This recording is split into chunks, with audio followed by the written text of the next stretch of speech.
whether it be long or short, shall be devoted to your service and to the service of our great imperial family to which we all belong.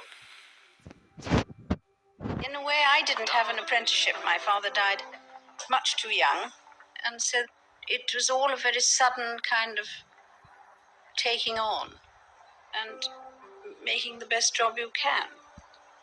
It's a question of accepting the fact that here you are and it's your fate.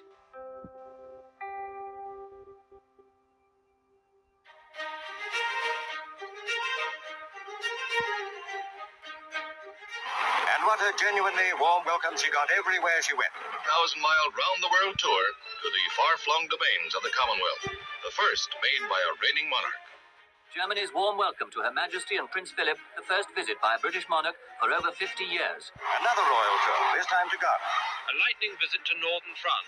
Another port of call, another official welcome ahead. On to New Zealand, with a Maori choir singing a welcome. I don't think you can stay in London all the time. You have to visit other parts of the country to either find out what's going on or try and encourage people in different areas, some of which have unemployment, some of which have new factories. And I think the possibility of meeting more people is very important. Set in motion the nationwide celebrations of Her Majesty Queen Elizabeth's Silver Jubilee.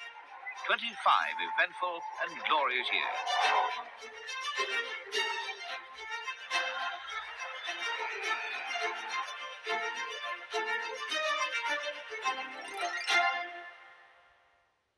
"1992 is not a year on which I shall look back with undiluted pleasure. In the words of one of my more sympathetic correspondents, it has turned out to be an annus horribilis."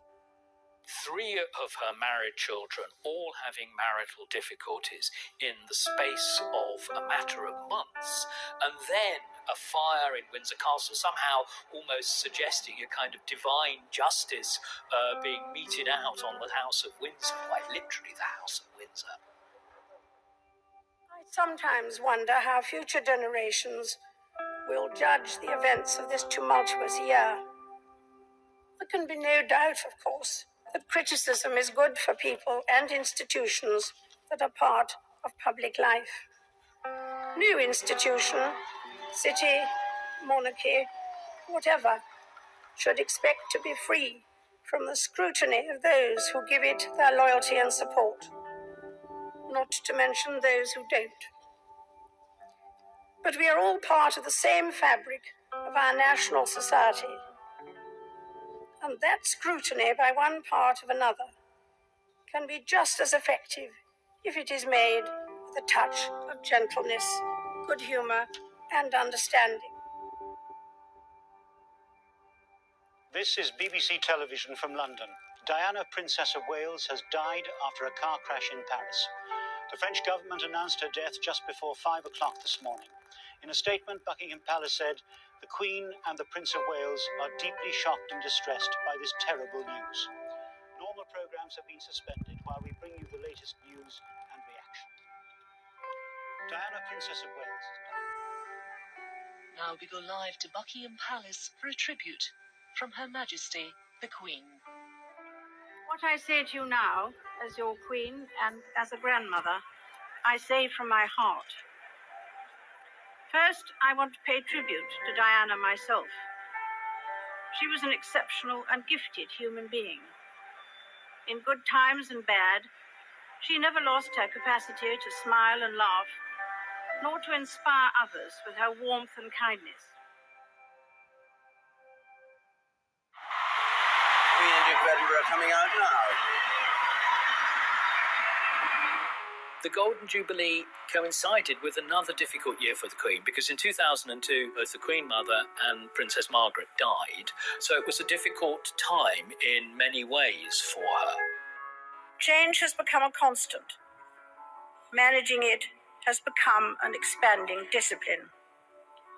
The way we embrace it defines our future.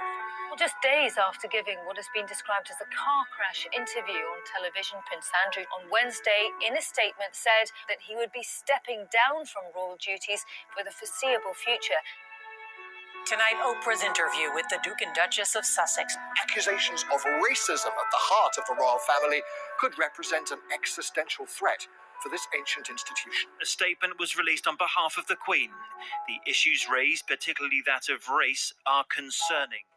While some recollections may vary, they are taken very seriously and will be addressed by the family privately. Harry, Meghan and Archie will always be much-loved family members. The outbreak of coronavirus is now undeniably a global crisis and is now officially a pandemic. While we have faced challenges before, this one is different. This time we join with all nations across the globe in a common endeavor. We will succeed, and that success will belong to every one of us. We should take comfort that while we may have more still to endure, better days will return. We will be with our friends again. We will be with our families again. We will meet again.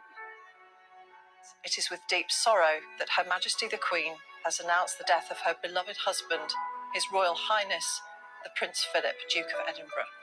He is someone who doesn't take easily to compliments, but he has quite simply been my strength and stay all these years.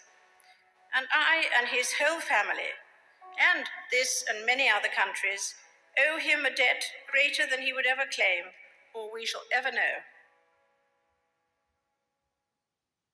When I was 21, I pledged my life to the service of our people, and I asked for God's help to make good that vow. Although that vow was made in my salad days when I was green in judgment, I do not regret nor retract one word of it.